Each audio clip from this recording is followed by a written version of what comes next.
नमस्कार. मुंबई एक्सप्रेस न्यूजच्या थेट संवाद या कार्यक्रमात आपलं सर्वांचं स्वागत आहे. थेट संवाद या कार्यक्रमाला आपला प्रतिसाद अतिशय चांगला आहे आणि तो असाच राहावा ही आपल्या सर्व प्रेक्षकांना नम्र विनंती.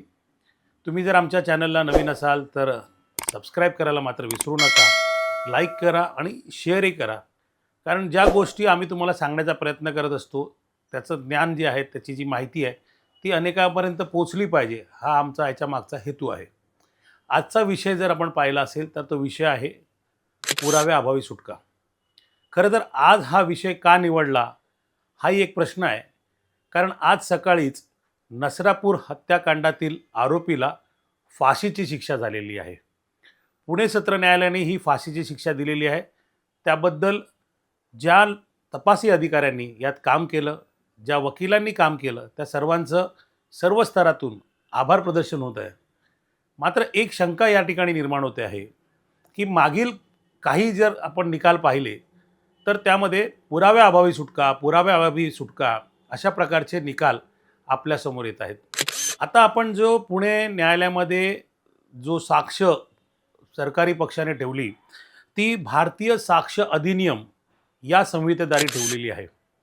पूर्वी जो होता आपल्याकडे कायदा तो इंडियन एव्हिडन्स ॲक्ट 1872 हा जो होता आणि तो आता बदलून भारतीय साक्ष अधिनियम जो 1 जुलै 2024 पासून लागू करण्यात आलेला आहे. त्यामुळे आता फरक आहे. पूर्वी जे होतं ते जीमेल असेल, मेल आय डी असेल, क्लाउड असेल किंवा व्हॉट्सअप असेल, हे ग्राह्य धरलं नव्हतं जात, ते दुय्यम पुरावा म्हणून धरला जात होता. मात्र आत्ताच्या नवीन नियमानुसार तो पहिला म्हणजे प्राथमिक पुरावा म्हणून मान्यता मिळालेली आहे. पण आपण मागच्या काही केसेसमध्ये जर पाहिलं तर पुराव्याअभावी सुटका झालेल्या आहेत. पुराव्याअभावी सुटका म्हणजे काय, तर मी असं एक फेसबुकला टाकलं होतं की पुराव्याअभावी सुटका म्हणजे काय, तर त्याच्या मागे ज्या खालच्या कमेंट्स होत्या त्या फार विचित्र होत्या. कारण काय असतं, आपण जे समाजामध्ये ऐकतो त्याचंच प्रतिबिंब जे आपण आपल्या ज्ञानामध्ये असताना आपण ते टाईप करून मोकळे होऊन जातो. मात्र पुराव्याअभावी सुटका होते जेव्हा त्याच्या मागे जो न्यायालय असतं, न्यायालयाच्या समोर जे पुरावे सादर केले जातात ते कुठेतरी सरकारी पक्षाला ते पुरावे सादर करताना किंवा न्यायालयाला समजावून सांगता आलेले नसतात. त्यामुळेच ती जो पुराव्याअभावी सुटका होत असते. आता आपण आजची घटना बघितली नसरापूर हत्याकांडाची, तर आत्ता जो सगळे पुरावे होते, जे CCTV असतील, DNA टेस्ट असेल किंवा इतर जे काही टेस्ट असतील, हे आता ह्या न्यायालयाला पटलेलं आहे. आता हा जो तपास करताना जो काही जे पुरावे असतील ते ग्राह्य धरले गेलेले आहेत. मात्र याच्या अगोदरचं जर आपण पाहायला गेलं तर याच्या अगोदरची केस आहे पवनराजे निंबाळकर केस.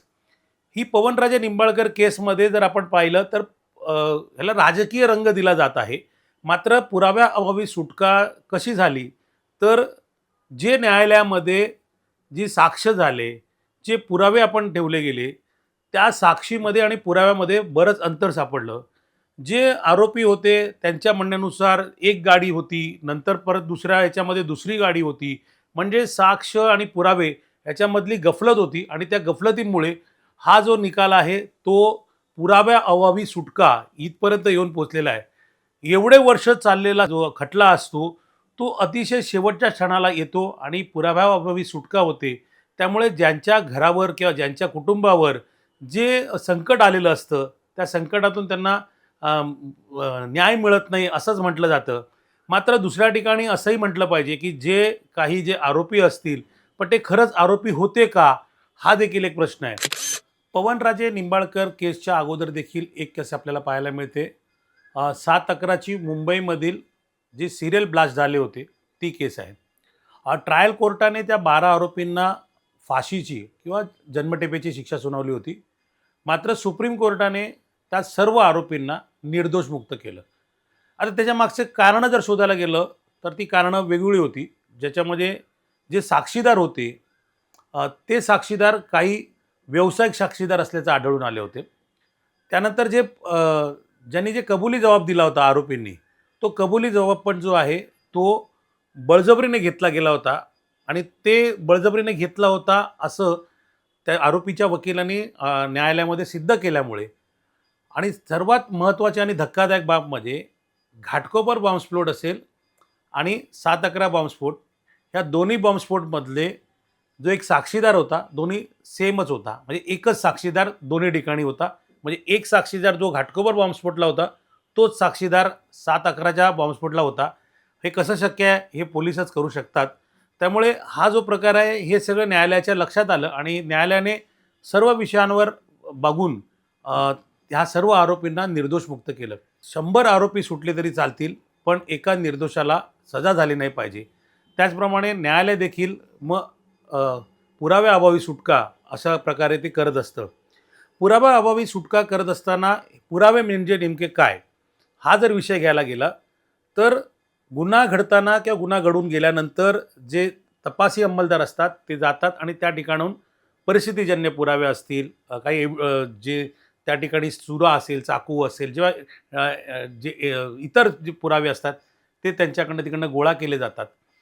आता गोळा केल्यानंतर देखील तो जो पुरावा आहे तो तुम्ही कसा ठेवता ह्यावर देखील अ, हे सर्व पुरावे न्यायालयामध्ये सिद्ध करताना महत्त्वाचे असतात. एखाद्या जर रक्ताचं सॅम्पल घेतलं आणि रक्ताचं सॅम्पल घेऊन ते तुम्ही तुमच्या पोलीस स्टेशनमध्ये ठेवलं आणि आज घेऊन न जाता तुम्ही 2 दिवसाने घेऊन गेलात तर त्या रक्ताची क्वालिटी राहत नाही आणि मग ते फेल ठरतं. आणि ज्यावेळेला जो कोर्टामध्ये केस उभी राहते त्यावेळेला जे आरोपींचे वकील असतात ते हेच बाजू घेऊन असतात की तुम्ही सॅम्पल कधी घेतलं तर 1 तारखेला आणि तुम्ही जमा कधी केलं तर 5 तारखेला. म्हणजे ह्या दरम्यान त्या रक्तामध्ये बदल झालेला असतो, रक्त दुसऱ्याचंही असू शकतं किंवा त्या रक्ताची टेस्ट करण्याची क्वालिटी राहत नाही. अशा प्रकारचे युक्तिवाद हे न्यायालयामध्ये होताना आपण पाहिलेले आहेत. त्याचप्रमाणे जे जबाब लिहिले जातात तर काय असतं की एक तपासी अधिकारी असतो, त्याच्याकडे भरपूर कामं असतात. मग तो एका रुग्णालयामध्ये लिहितो मी 7:55 मी इकडे गेलो, त्यानंतर तो परत तोच दुसरा तिथेच बसून लिहितो मी 7:56 मी 5 किलोमीटरवर गेलो होतो. हा देखील जो युक्तिवाद आहे तो कोर्टामध्ये घेतला जातो आणि त्यांना सांगितलं जातं की हाच माणूस 7:55 एकीकडे होता, तर 15व्या किलोमीटरला तो 5 मिनिटात कसा पोहोचेल आणि तिकडे कसा जबाब घेईल. म्हणजे हे सगळे टेक्निकल युक्तिवाद जे आहेत हे न्यायालयामध्ये होतात आणि त्यानुसार जे म्हणजे पुरावे आहेत ते ग्राह्य धरले जात नाहीत. त्याचप्रमाणे दुसरा अजून एक पुरावा असतो तो म्हणजे जे साक्षीदार असतात ते असतात. आजच्या तारखेला साक्षीदार कोणी समोर पुढे येत नाहीत. पूर्वी देखील येत नव्हते. म्हणून मग पोलीस काय करायचे तर समोरचा एक म्हणजे मुंबईतली घटना सांगतो. पोलीस स्टेशनच्या बाहेर जी एक टपरी असते त्या टपरीमधला एक जो पानवाला किंवा कोण तत्सम चहावाला जो असतो त्याला ते लोक साक्षीदार बनवायचे आणि तोच साक्षीदार 100 ठिकाणी तोच साक्षीदार म्हणून सह्या करायचा. न्यायालयामध्ये घेऊन जायचे त्याला जो तपासी अधिकारी आहे तो सांगायचा तू हे बोल, तसं तो न्यायालयासमोर बोलायचा. अनेक वेळा माननीय न्यायालयाला देखील माहिती होतं की हे साक्षीदार व्यावसायिक साक्षीदार आहे, मात्र जास्त त्यांच्याकडे लक्ष दिलं जात नव्हतं. मात्र 7/11च्या ह्या ज्या बॉम्बस्फोट प्रकरणामध्ये 2-2 साक्षीदार जे होते हे व्यावसायिक साक्षीदार होते, जे घाटकोपर बॉम्बस्फोटला पण तोच होते आणि 7/11ला पण तोच होते. म्हणजे एवढ्या मोठ्या केसमध्ये जर तुम्ही व्यावसायिक साक्षीदार वापरताय ह्याचा देखील विचार पोलिसांनी करायला पाहिजे होता आणि याच त्रुटींमुळे हे जे आहे सगळे पुराव्याअभावी सुटका होत असते. मालेगाव बॉम्बस्फोटाचं बघायला गेलं तर मालेगाव बॉम्बस्फोटमध्ये देखील पुराव्याअभावी सुटका झालेली आहे. एवढा मोठा खटला चालला, एवढे रोज जे आहे ते विशेष न्यायालयामध्ये त्यांची बाजू मांडल्या जायच्या. मात्र शेवट काय झाला तर सर्व आरोपींना पुराव्याअभावी सोडण्यात आलं. म्हणजे खरं बघायला गेलं तर तुम्ही गुन्हा झाल्यानंतर लगेच पोलीस जे आहे ते आरोपींना समोर करतात, मीडिया ट्रायल होते. त्याच्यानंतर पोलीस जे आहेत ते सांगतात की आम्ही हाच आरोपी. त्याच्यानंतर जनता जी आहे ती त्यांना ठरवून मोकळी होते की तो आरोपी आहे. मग एखाद्याला उचलून तुम्ही आरोपीच्या पिंजऱ्यात बसवल्यानंतर तो जेव्हा सुटतो आणि तेव्हा तो निर्दोष सुटतो किंवा पुराव्याअभावी सुटतो. पुराव्याअभावी सुटका होते म्हणजे काय होतं, ते जे सगळे आरोपी असतात त्या सर्वांना निर्दोष मुक्तता केली जाते, त्यांना बाहेर सोडलं जातं. पण हे जे आरोपी आहेत हे अनेक वर्ष 10-10, 15-15 वर्ष हे जेलमध्ये असतात. त्यांचं सगळ्यांचं आयुष्य जे आहे ते संपून जातं. मग ह्यांच्यावर अन्याय होतो का? हा देखील एक प्रश्न आहे. कारण जर खरंच त्याने गुन्हा केला नसेल, तर त्याने न केलेल्या गुन्ह्याची सजा जी आहे, ती 10 ते 15 वर्ष त्या जेलमध्ये भोगलेली असते. याला जबाबदार कोण? ह्या पुराव्याअभावी सुटकेमध्ये जर मोठी-मोठी नावांची जर यादी बघायला गेलं, तर इथं घाटकोपर बॉम्बस्फोट येतो. डॉक्टर दत्ता सामंत यांची हत्या केलं, त्याच्यामध्ये देखील पुराव्याअभावी सुटका झालेल्या आहेत. त्यानंतर अक्षरधाममध्ये जो हल्ला झाला, त्याच्यामध्ये देखील आरोपींना जे आहे ते पुराव्याअभावी सोडण्यात आलं. मालेगाव बॉम्बस्फोटमध्ये देखील पुराव्याअभावी सुटका झाली. मुंबईतला साखळी बॉम्बस्फोट प्रकरणात देखील जे आरोपी आहेत त्यांना पुराव्याअभावी सोडण्यात आलं. पवनराजे निंबाळकर हत्या प्रकरणामध्ये देखील त्यांना निर्दोष सोडण्यात आलं. यादी मोठी आहे. पूर्वी आपण म्हटलं जायचं की अरे माझ्याकडे व्हिडिओ आहे, मी व्हिडिओ असून चालत नाही.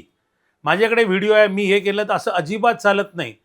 तो व्हिडिओ योग्य मार्गाने पोलिसांकडे गेला पाहिजे. तो व्हिडिओ त्याचं व्यवस्थित ॲनालिसिस झालं पाहिजे. त्याचा जो फॉर्म असतो तो भरला गेला पाहिजे. त्याच्यानंतर ती सत्यता पडताळली गेली पाहिजे. आजच्या तर एआयच्या युगामध्ये आपण पाहिलं असेल तर हे व्हिडिओ कशाचेही बनवू शकतात. म्हणजे एखादा सुरक्षा रक्षक असतो, त्याला वाघ उचलून घेऊन जातो आणि त्याच्यावर टीका केली, तर काही दिवसांनी तो वाघ परत त्या सुरक्षा रक्षकाला त्या खुर्चीमध्ये देखील बसून जातो. अशा प्रकारचे एआयचे व्हिडिओ होतात आणि त्यामुळे हे व्हिडिओ जे आहेत, हे न्यायालयासमोर सादर करताना त्याची सत्यता पडताळणी करणं खूप महत्त्वाचं असतं. त्यामुळे जर आपण ज्या मोबाईलमध्ये व्हिडिओ केला असेल, तो मोबाईल, ज्या कॅमेऱ्यामध्ये जर व्हिडिओ केला असेल, तर तो कॅमेऱ्याचं कार्ड हे देखील तुम्हाला त्या पोलीस स्टेशनला द्यावं लागतं. त्याच्यावरती सगळी समरी करावी लागते. ते जे फॉर्म्स असतात ते भरावे लागतात आणि मगच तो पुरावा जो आहे तो ग्राह्य धरला जातो. पूर्वी जे आहे तो मेल किंवा अशा प्रकारचे पुरावे ग्राह्य धरले जात नव्हते. तो सेकंडरी पार्ट म्हणून धरला जायचा. पण आता जो भारतीय साक्ष अधिनियम जो आहे त्यानुसार तुम्हाला हे जे पुरावे आहेत हे प्राथमिकदृष्ट्या ग्राह्य धरले जातात. त्यामुळे व्हॉट्सअप चॅट असेल, फोटो असतील, फक्त ते फोटो कोणत्या मार्गाने तुम्ही जमा केले पाहिजेत, व्हिडिओ कोणत्या मार्गाने जमा केले पाहिजे, हे CCTV असेल तर तो CCTV कशा मार्गाने जमा केला पाहिजे, याची एक नियमावली आणि त्या नियमावलीत राहूनच तुम्ही हे सर्व करायला पाहिजे. आज आपण विषय निवडला होता पुराव्याअभावी सुटका. आपल्याला आता या पूर्ण व्हिडिओमधून आपल्याला लक्षात आलं असेल की नुसतं पैसे दिले म्हणजे पुराव्याअभावी सुटका होते असं नाही. तर हा जो पूर्ण खटला चालतो, ह्या खटल्यामध्ये तपास कोणत्या दिशेने झाला, तो कसा लिहिला, जबाब कसा लिहिला, त्यानंतर ते पुरावे जे आहेत ते कसेच न्यायालयासमोर मांडले गेले, ह्याचा देखील विचार केला जातो. जबाब देणारे जे व्यक्ती असतात किंवा जे साक्षीदार असतात, ते साक्षीदार खरे आहेत का खोटे आहेत, हे देखील न्यायालय तपासून बघतं. तुम्ही जर खोटी साक्ष दिली तर त्याच्यावरही गुन्हा आहे. त्यामुळे खोटी साक्ष देताना 10 वेळा विचार करा आणि जे खरंच साक्षीदार म्हणून तिथे हजर असाल तर तुम्ही खरी साक्ष बोलायला काही हरकत नाही. आपण ह्या व्हिडिओमध्ये ज्या बाबत बोललो तो मुंबईचा सिरियल ब्लास्ट म्हणजे 7/11 ब्लास्ट म्हटला जातो. त्याच्यामध्ये 189 म्हणजे 189 जण प्रवाशांचा मृत्यू झाला होता, तर 824 जण जे आहेत ते जखमी झाले होते. अशा मोठ्या खटल्यामध्ये त्या सर्वांची निर्दोष मुक्तता होते, ती पण पुराव्याअभावी. याच्या विरोधात आता जे राज्य सरकार आहे ते सुप्रीम कोर्टात परत एकदा दाद मागणार आहे आणि त्याच्यामुळे हा जो सगळा विषय आहे हा न्यायालयीन विषय आहे. त्यामुळे तो पुरावा ग्राह्य धरला होता, पहिला ग्राह्य धरला होता, नंतर ग्राह्य धरला नाही आणि आता परत त्याला वरच्या कोर्टामध्ये अपील करण्यात आलेलं आहे. त्यामुळे नेमकं काय होणार आहे, हे पुरावे ग्राह्य धरले जाणार आहेत की नाही जाणार आहेत, हे सर्व आता येत्या काळात आपल्याला पाहायला मिळणारच आहे. मात्र पुरावे जे असतात ते तपासी अधिकारी यांनी व्यवस्थितपणे त्याचे जशी कायद्यामध्ये लिहिलेलं आहे, जसं भारतीय साक्ष अधिनियम याच्यामध्ये जे लिहिलेलं आहे त्यानुसार पुरावे गोळा केले पाहिजेत. आपल्याकडे गुन्ह्यांचं प्रमाण जास्त आहे आणि न्यायालयामध्ये अनेक खटले जे आहेत ते प्रलंबित असतात आणि त्यामुळे मध्ये पुरावे सादर करणं फार कठीण होऊन बसतं. जे तपासी अधिकारी असतो त्यांची बदली होती, रिटायर होतात, कोणाचा मृत्यू देखील होतो. मग अशा वेळेला त्याचा फायदा जो आहे तो आरोपींना होत असतो आणि मग पुराव्याअभावी त्यांची सुटका होत असते. आज आपण जो व्हिडिओ बनवला हा न्यायव्यवस्थेवर व्हिडिओ बनवण्यात आला. आपल्याला जी माहिती होती त्या माहितीनुसार आणि आपण न्यायालयात हजर असताना ज्या गोष्टी कानावर पडल्या त्या गोष्टी मी तुमच्यापर्यंत सांगण्याचा प्रयत्न केला. यातून एकच उद्देश होता, की आपण जे म्हणतो, की माझ्याकडे व्हिडिओ आहे, माझ्याकडे ऑडिओ आहे किंवा माझ्याकडे जे काय आहे ते आहे. मी ह्याला कॅश दिली आहे, त्याचे माडे त्याच्यावर मी ₹100च्या स्टॅम्प पेपरवर लिहून घेतलं वगैरे, वगैरे, वगैरे. तर तो पुरावा ग्राह्य असतो की नसतो आणि तो कशाप्रकारे न्यायालयामध्ये सादर करायचा, हे विधिज्ञ ठरवत असतात. आजचा हा संपूर्ण जो व्हिडिओ आहे, हा आपल्याला कसा वाटला, हे तुम्ही कमेंट बॉक्समध्ये लिहाच. आवडला तर नक्की लाईक करा आणि सबस्क्राईब करायला विसरू नका. त्याचप्रमाणे आमच्याकडनं तुम्हाला कोणत्या प्रकारच्या व्हिडिओची अपेक्षा आहे, ते देखील सांगा. कारण आपण वेगवेगळ्या प्रकारचे व्हिडिओ करत असतो, ज्याच्यामध्ये शेतकरी असतील, गायक असतील, कलाकार असतील, राजकारणी असतील किंवा न्यायालयीन बाबी असतील, ह्याच्यावर आपण व्हिडिओ करत असतो किंवा अजून काही विषय असतील, ते तुम्ही सुचवा, कमेंट बॉक्समध्ये लिहा आणि त्याच्यावर आम्ही व्हिडिओ बनवण्याचा नक्की प्रयत्न करू. धन्यवाद.